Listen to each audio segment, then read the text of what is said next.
Hey, what's good? It's good, everybody. My name is Kutti-Cali. I'm an independent music consultant. I work with many groups such as UMG and Nancy. Quite a bit of them out there. My reason for putting this podcast up today is to pretty much educate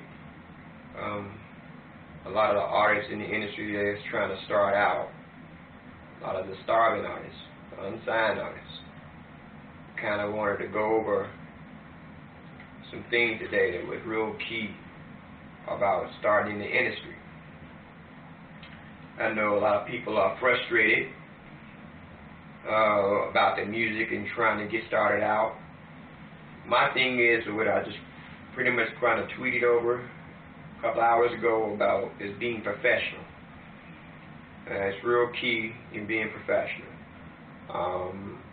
I really don't want to review about what I talked about earlier, but just off the top of the head, is being professional would be things like your email address, for as the signatures on your email address, your voicemail.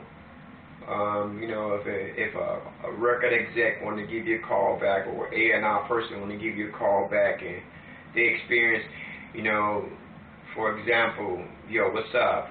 Just blah blah blah blah. Hit me up when you get a chance. Just be a little bit more professional when you leave your voicemail. Also, your signatures on your email address. For as the email address itself, it can be one hot, sexy, flam, blah blah blah, whatever it would be. Just try to go back and make sure you do your part, so the labels or the A&R person wouldn't have a reason to say no. First of all, my first impression of that person or that artist wouldn't really suffice, So I would definitely consider professionalism being one of the key parts about it. You want to be professional. You want to be professional at all times. You want to be polite. Another thing about being polite, if you talk to a record exec or a label and they don't respond to you right away, you got to be patient. This industry is the hardest industry to get into right now, so you might want to be aware of that. But that means you just got to work extra harder or work extra smart. And with me saying that is, if you send one email, send 20 emails back to back to that same person. Follow up.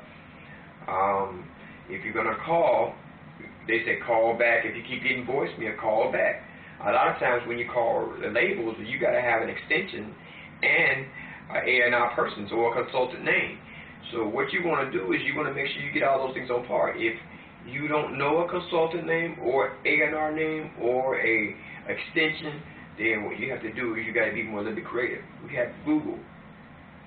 Thank God for Google. We have Google. You can use Google and you start using Google and type it in. Be more creative to do your own research.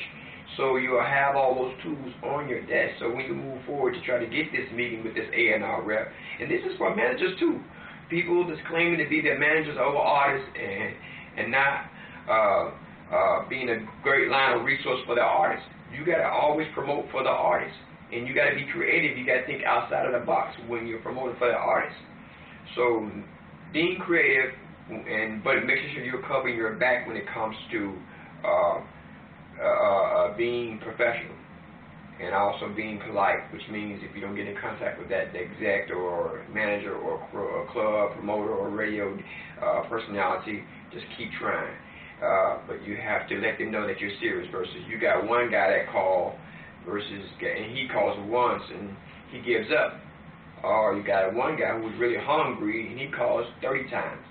They're going to look at that picture, see who wants it the most. So you got to pretty much do the same thing.